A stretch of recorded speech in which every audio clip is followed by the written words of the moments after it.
کسی مہم میں ہوئی تھی، میں بتایا تھا کہ اس آخری عشرے کے 7 راتوں میں شب قدر بھی ہے، لیلۃ القدر بھی ہے، یہ بہت ہی عظمت کا حامل ہے۔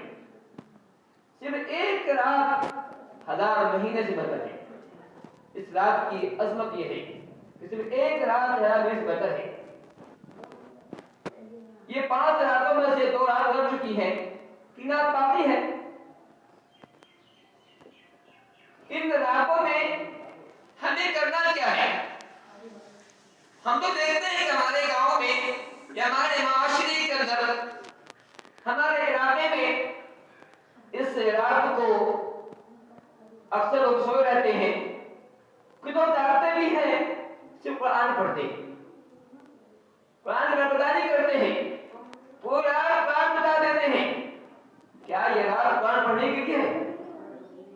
کیا یہ رات قرآن پڑھنے کے لیے ہی ہے کہ پوری رات چاہے قرآن پڑھا جائے، قرآن میں مقابلہ کیا جائے، کس نے کتنا پڑھا، کون 5 پڑھا، کون 6 پڑھا، مقابلے کے لیے؟ یا پھر اس رات کا معاملہ کچھ اور ہے؟ محترم سامعین، یہ رات بہت ہی عظیم رات ہے۔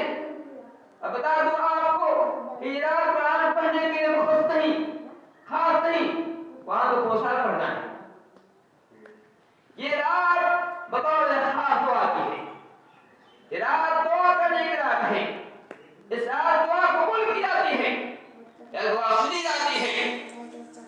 حق تو یہ ہے، عقل مندی یہ ہے، دانش مندی یہ ہے، اس رات کو آدمی دعا کرے، اللہ تعالیٰ سے مانگے، لو لگائے، آنسو بہائے، گریہ زاری کرے، تضرع کرے، اپنے گناہوں پر ندامت ظاہر کرے، گناہوں پر شرمندگی ظاہر کرے، اور بڑی عاجزی سے کہے کہ اے اللہ تعالیٰ، میں انسان ہوں، میں خطا کار ہوں، میں گنہگار کار ہوں، اے اللہ تعالیٰ میں نے بہت گناہ کیے ہیں، لیکن میں جانتا ہوں تو بڑا معاف کرنے والا ہے۔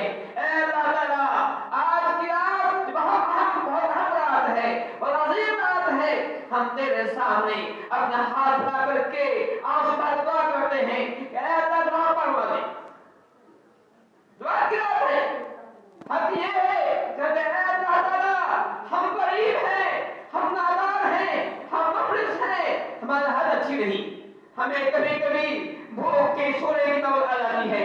اے اللہ تعالیٰ تو غنی ہے، تو امیر ہے، تیرا بندہ غریب رہے کیسے تجھے عزت دیتا ہے۔